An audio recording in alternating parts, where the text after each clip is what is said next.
I don't know about you guys, but I am doing fantastic. Welcome back to my YouTube channel. My name is Wambui, and if you're new here, just know that you are in the right place. Now, before I start this video, I want to take a moment of silence to remember all the souls that were lost during the Reject Finance Bill demonstrations in Kenya. So I'm gonna do that first. O God of all creation, bless this our land and nation. Justice be our shield and defender. May we dwell in unity, peace and liberty. Plenty be found within our borders. May God rest their souls in peace, and we appreciate them wherever they are, whatever they did to fight for our country and to reject the bill. It was not in vain. This is so emotional because I'm remembering all the videos that were going around and the children that were killed. May God rest their souls in peace. I promised to do this video. This is a beginning of a series. Yeah, how I came to the US and my journey here and how I got the visa I got. Nitaanza na vile. Whew. Sorry, all the emotions. Acha kwanza ni calm down. How I came to the US. Most of you have been waiting for this series. I know most of you want to know how I got here. So I'm going to tell you how I got here. So I'm going to do it in a serious manner of how first I got the visa to come here.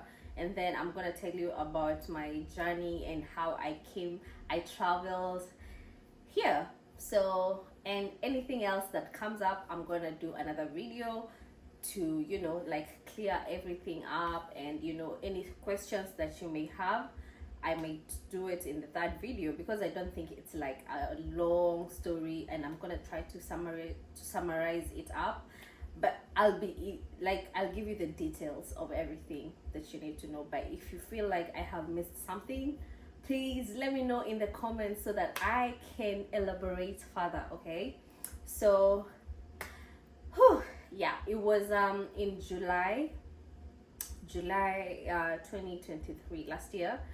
So in a time, my baby and I were talking, and he asked me, baby, why don't you like come here? And I was like, this is not the first time somebody has mentioned me to come, like has mentioned it to me that I should make a point to come here. So my shosho and my mom wameishi tu kuniambia all the time, wananiambia mbona ujaribingi, mbona hujai enda hata apply like a visa uone kama unaweza enda. But I didn't have like like force, I didn't have like see, that was motivation enough kuambiwa na kina mom. But I was like I wasn't reluctant about it. I didn't know how to go about it, maybe, or pia sikuwa na ile like I think I was comfortable in the job I was in because it was a good job and they were paying me well, but not well enough. But you always want more. So I felt like, I don't have anything to lose because right now I have like Mwangi was telling me to to try and apply and then try and get a visa to come here. So this time mi na Wangi tulikuwa tumekosana for a period of time, like I don't know, for some time, like I don't know, a few days.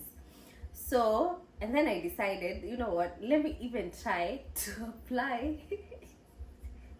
I think that was the motivation. That was not the motivation. The motivation was like, of course I knew like when I come here there are many opportunities, it's the American dream, everybody wants to come, most of the people want to come here.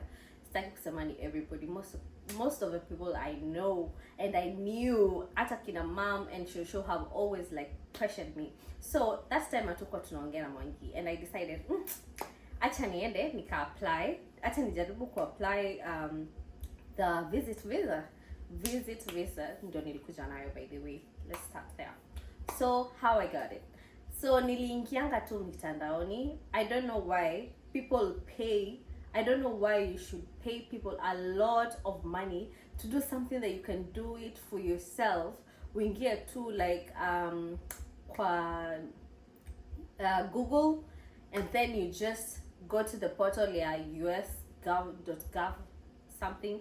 I'll try and record screen. I'll just like record my screen and then put it on this video so that you can see like the process and how you can do it, because it's quite easy, by the way. Because kama uko na passport, and then you have what else do you need? I think all you need is your passport, by the way.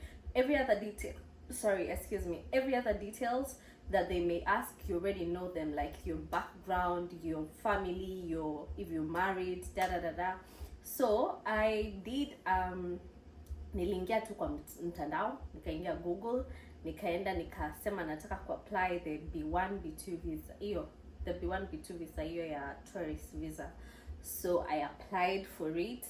So the DS nikajaza the DS 160 form that hiyo mtu yenye huwa anajaza, and then I got and then I paid, I think I paid $185, but I paid it in Tanzanian shillings because I was in Tanzania that time. And then nilienda kwa embassy ya Tanzania because I was working in Tanzania, so that was like very efficient for me. And yeah, Tanzania, nilienda kwa embassy ya Tanzania, so I felt like that was easy to go to, badala ya kushinda niki, you know, get out of Zanzibar and then go back home to do an appointment. It was all the same. So I booked, I paid. There was no like hakukuwa na appointment. But then I know people get like discouraged because hakunanga appointments most of the times. Mimi nikiangalia kwa hiyo like your calendar yao, nilikuwa naona like hakuna appointment until 2024, about around August ndo naona kuna like appointment. I'm like, oh, is this what people do? Like you apply and then you wait a whole year, because it was July then, like you wait a whole year for you to get an appointment. And then I just went through YouTube videos about how people got their visa, and most people were saying that, you know, kuna watu wenye huwa wana cancel appointments zao, of course. So alafu unapata kuna an open slot that you can take that slot uende kwa your appointment.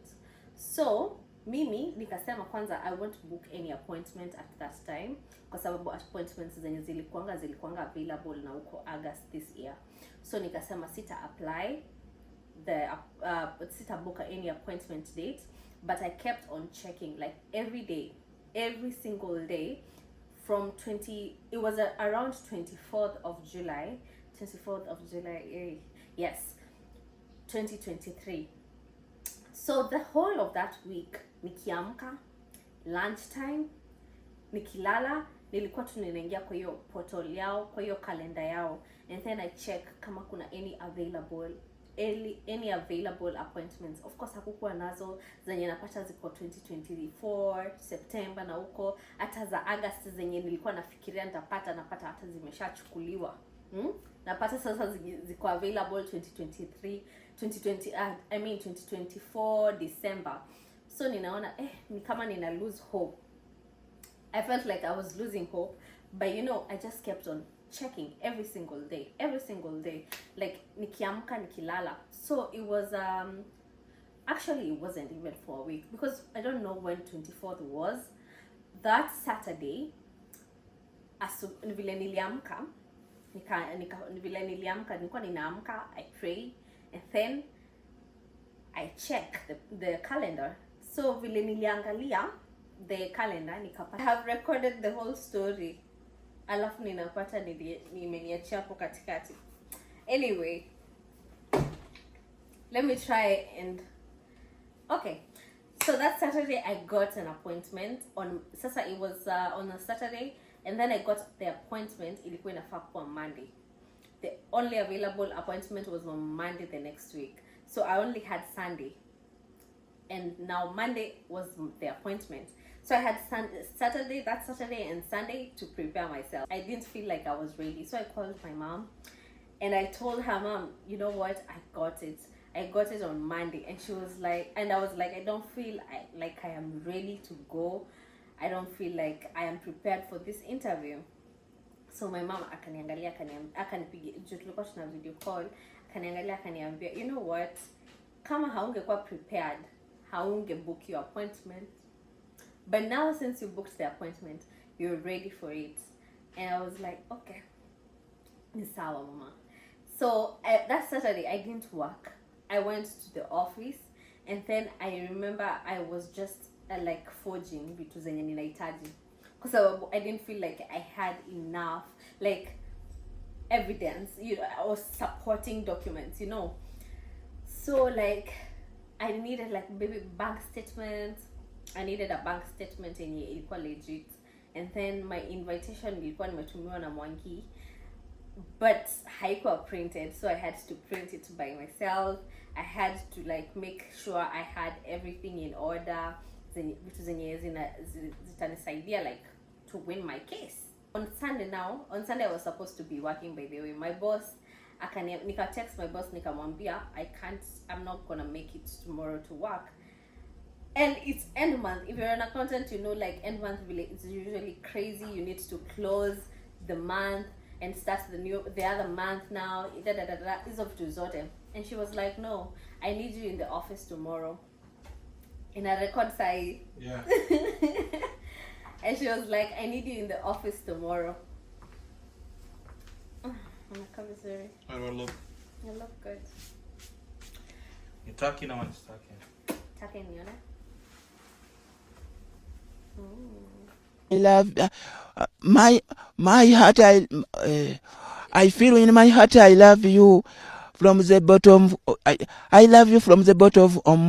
My boss was like, I need you to be in the office tomorrow, and I was like, no, I wasn't like that. Nilimwambia too, like I can't afford to like kukosa kwenda kwa hiyo appointment yenye nilikuwa nayo. It was very urgent, and I'm sorry that you have to bear with me. And nikamalizia story hapo. So on Sunday now, because I had to go to Dar es Salaam, I was in Zanzibar. I had to go to Dar es Salaam because the US embassy is there. I had to go to Dar es Salaam and spend the night there, so that on Monday now I can wake up early, because my appointment was at 7:15 a.m. Mom was calling me all the way hata nikiwa da the whole night. She told me that she didn't sleep, by the way. Aliniambia hakulala, alikuwa ananiambia the whole night. And I was like, oh my god. Na alikuwa ameandika like nitapata hiyo visa like in her notes. And it came to be, and she showed me the next day. Nikatoka nikaenda appointment yangu at 7:15. It was at 7:15, so I went there earlier. So I was the third one kwa line. Watu walikuwa wamepanga line hapo nje ya gate.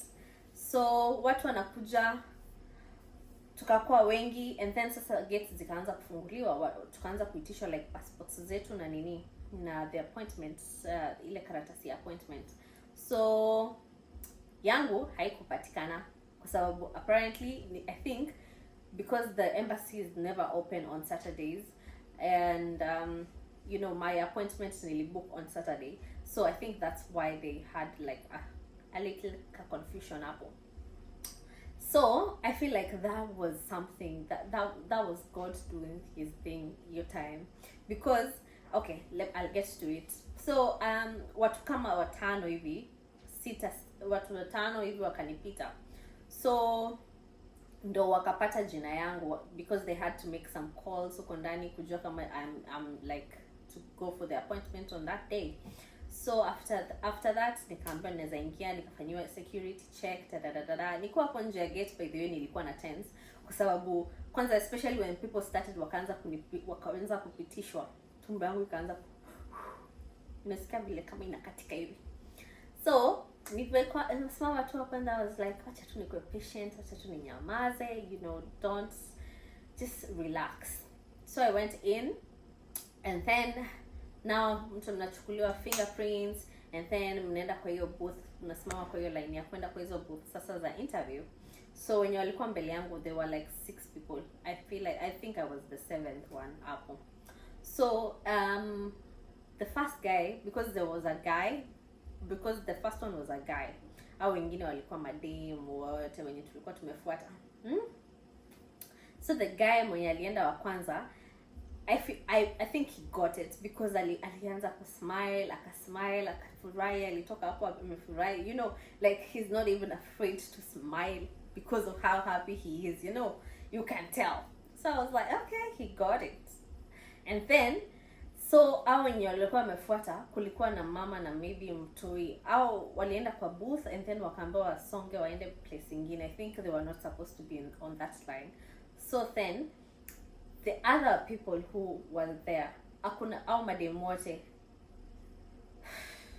imagine hakuna mwenye alipata, kwa sababu I feel okay, ukikosa kupata you given this letter, inakwambia the reason why haujapata, wanakwambia try next time, and then wanakurudishia passport yako. So madem wote walitoka hapo. Alafu pia unaona mtu anatoka hapo akiwa amekasirika, unaona hata anajaribu kuuliza huyo mzee, why didn't I get it, can you tell me. So mwenye alikuwa mbele yangu was a mama, and then hadi nilikuwa nasikia akiulizwa maswali, like nilikuwa nasikia everything that they were talking. So anasema anafanya sijui kazi sijui wapi, ametoka Kenya, alikuwa ametoka Kenya kukuja kufanyia interview huko. And then akaulizwa kwa nini umekuja kufanyia interview in Tanzania, akasema kuna mtoi anasomea Tanzania, so alikuwa amekuja kumsalimia. And then akasema atachukua appointment ya huko. So and then the guy was like, okay, akampea karatasi. And this woman was like, she had really, like, I felt like she was going to have it because vile alikuwa amejitetea, alikuwa anasema kuna jobs sijui ya hardware, anauza sijui anapatanga like 500k a month. This guy alikuwa mzungu hivi, lakini anaongea Kiswahili because they started even conversing in Kiswahili. Akampea hiyo karatasi, and I was like, oh shit, no, I guess nobody's gonna have. Hata mimi sasa sijui, hata sina nguvu, sina. So nimesimama tu hapo na ngoja kusikia next applicant. This guy stood up, akaenda. The next booth, a woman came in, and then she was like, next applicant. Nikaenda hapo, nimevaa rubber shoes. Nikaenda hapo, alafu mimi mfupi, by the way. That day nilijua mimi mfupi kwa sababu kwa hiyo booth I had to like tondo tuweze kuongea vizuri na yeye. So akaanza kuniuliza maswali, akaniuliza unaenda wapi? Nikamwambia kwenye ninaenda. Akaniuliza unaenda kuona nani? Naenda kuona brathangu. brother. And then now I feel like hapa sasa ndo they wanted to see about the ties, because your ties can be anything. It can be family, it can be family, it can be your work. Now like wakaniuliza kama wakaniuliza nafanya kazi gani, nikamwambia I'm in finance, nafanya job in a certain hotel in Zanzibar. And then I had like this proof. Akaniuliza how big is the hotel, nikamwambia. Akaniuliza so are you the financial manager for the whole 4 hotels, because there are 4 hotels. Nikamwambia hapana, just one hotel. Like I answered the questions very very truthfully. Zingine isipokuwa za brother. So akaniuliza hizo maswali za job. I feel like hapo ndo aliona niko na ties kwa job yangu, because waliniuliza sana about my job, kuniuliza like unafanya kazi gani, how much do you get paid for that job, as in hivyo tu, how long have you been working here in Tanzania. Alafu pia aliniuliza have you traveled to other countries. Nikamwambia not yet. I was like, right now I don't have anything to lose, because I was like, anaona kwa passport yangu labda anaona haina anything. Nikamwambia not yet. Nikamwambia yeah, not yet. Like I'm planning to, honey. So, and then she didn't ask for any papers. Na vile nilikuwa nimeforge mavitu, nilikuwa nimepanga, nilikuwa na mavitu, nilikuwa na evidence. Tuko na evidence iko hapa hata kwa hii karatasi hii. Sasa tutafanya aje? Ndio huru. She didn't ask me anything. She didn't ask me for any invitation kuniuliza. She was just asking me questions. And then she took my passport and she told me, get your visa tomorrow. I was like, huh? Tumefurahia sasa, hata tumeacha kulia, sasa tunasherekea. Ni sherehe kubwa sana, hata siwezi kusema mengi. Thank you very important. Nikapewa kakadi kingine, kabaki na passport yangu. I couldn't believe it because I felt like there had to be so much going on. Watu wenye walikuwa mbele yangu nilikuwa naona wanapeana hadi karatasi. Mimi sikuitishwa ni karatasi. Mimi nilikuwa najibu maswali. Swali zake nyingi zili based on where am I going, as in like ilikuwa like haikuwa more of an interview, ilikuwa like more of vile unaweza patana na mtu mwanza kuulizana maswali like, oh unaenda wapi, oh unaenda kufanya, oh okay how long, unaona utakaa for how long hivi, maswali kama hizo. Nikasema ninakaa for 3 weeks. So nikaulizwa hizo maswali and then mimi najibu tu, like she didn't ask me for any paper, she didn't ask me for any evidence of my bank statements. Akaniuliza, are you traveling alone? Nikamwambia yeah. That's it. She took my passport and then she told me, get your visa tomorrow. And I was like, oh damn, okay.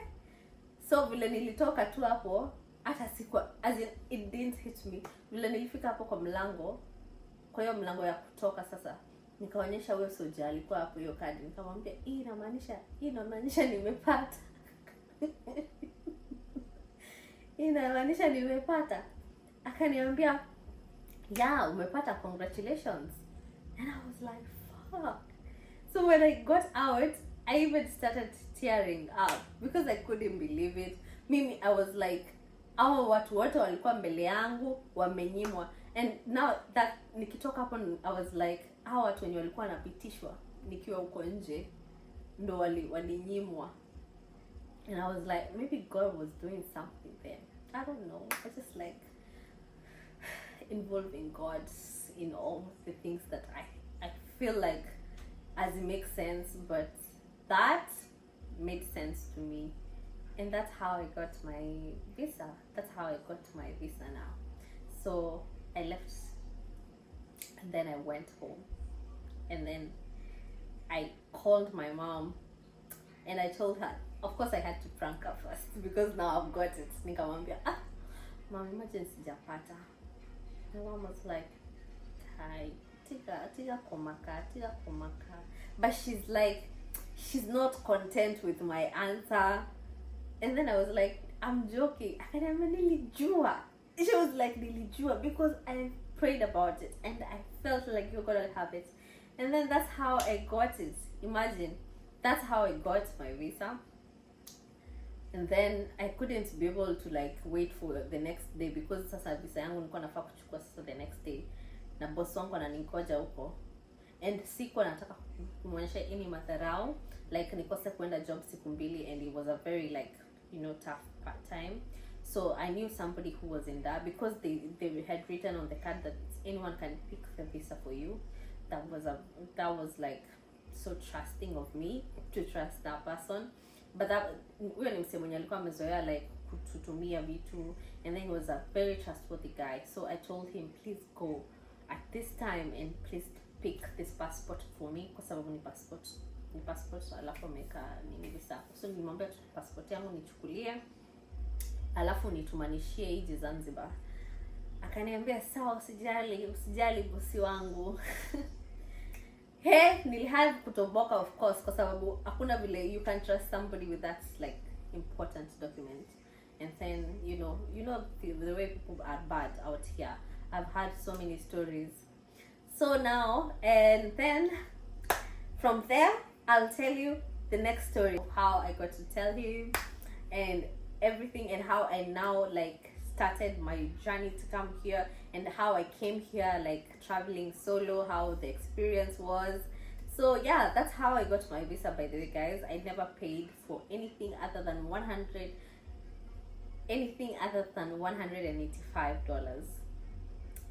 That was the application fee, visa. That's it. I never paid anyone to do anything for me. I did everything by myself. I went to the internet, kwa Google, nikafanya all that was needed, because it has like, you have like something like, there's a process. You can Google what's the process. Unaona, you need to apply for this form, and then unaona place unafaa kulipa, you pay, like you can follow, you just follow the steps. So that's what I did, guys. And yeah, part 2 now is gonna come soon. Okay, keep in touch. If you have any questions, please don't forget to comment, so that I can tell you and I can answer all your questions. Okay, my loves, thank you so much for joining my channel, and thank you so much for subscribing. Guys, too much, almost 2,000 subscribers, followers, 2,000 subscribers. I love you guys. Everyone who has subscribed, I appreciate you so much. Thank you so much for showing me the love, and thank you so much for being here. Yeah, subscribe and comment and like and share. Love you guys. Bye.